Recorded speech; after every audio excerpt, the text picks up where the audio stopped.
So I remember driving home at the end of 2020 and I was thinking, what is one thing I'm grateful for in this whole year? Because it was a pretty like shitty year for everyone. And I was like, you know what? It was actually having COVID, which sounds really bad because it was pretty awful. Like I had it for an entire month.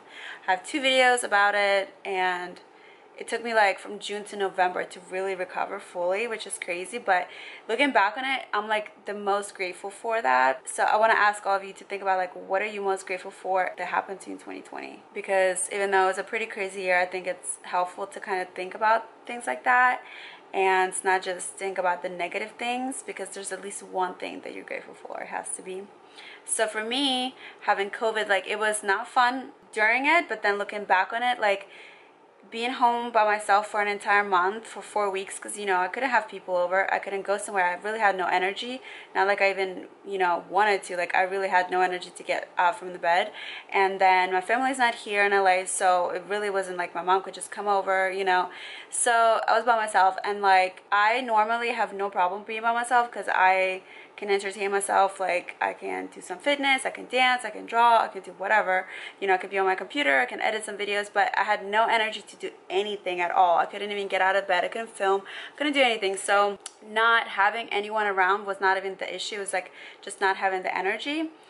But it kind of taught me to be more okay just being on your own, which I think everyone should be okay with, because you should be able to be happy by yourself and not rely on other people making you happy, or things, or situations, whatever it is. Like obviously there's something that is going to make us all happy, like each person has like a hobby or something that makes them happy, like dancing or whatever.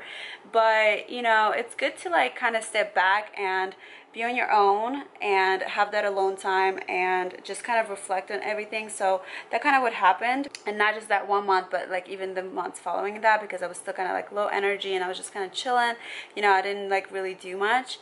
And it really teaches you like perspective, and you really have so much time to like think back on everything and kind of reflect on your life and be with yourself. And stemming off from that, I also am more picky now, like who I'm around, not just having COVID, but even like starting from the beginning, like March when we were in lockdown, just who you surround yourself with, who you share energies with.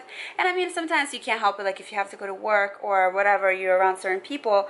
But I'm saying like on your off time, if you have to really pick who you're around. Like before I used to like say yes to everything.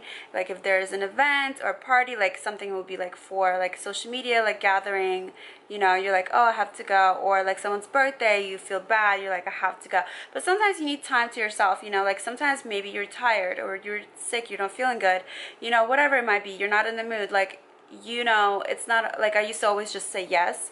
And now I'm like, you know what, like I don't feel good, like I'm not gonna go. Like even though it's someone's birthday, I feel bad, like I'll say sorry, but I'm like not gonna go, because if anything, you're gonna make yourself, like you're gonna deplete your own energy by going when you're already kind of low energy, and you're just gonna not be a fun person to hang out with anyway, but it's just gonna put yourself in misery more. So now I kind of just say no to more things and more people, and it's like so great, like I love it. So I'm just kind of more choosy now and picky who I'm like around. Like I said, like sometimes you can't help it, like you have to go places or whatever, but overall, like because I think sometimes it's like more wasteful trying to go to all these places and things that you not really like into, and wasting your time like partying or whatever it might be, or doing activities that you're not even wanting to do, instead of directing your time and energy into things that you want to do. We're not on this earth forever, so we should be like more picky, I think, with our life and our choices. And then also with my health, like I'm more appreciative of my body now, because it's like I used to think like, not obviously that I was like invincible, but I used to be like, oh whatever, like it'll be fine, like if I'm tired or whatever, I'm like I can do it, it's fine. And now I'm like, dang, like it really hit me, and it like took all my energy out of me. And now I'm like, you know what, I need to be more mindful like of my body and like how sensitive it is, and like including the foods and things that we put into our body as well. So yeah, those are the things that kind of came out of me having COVID that I thought about. So just wanted to kind of share that with you and encourage you to think about like what is one thing that you're grateful for that happened to you in 2020. So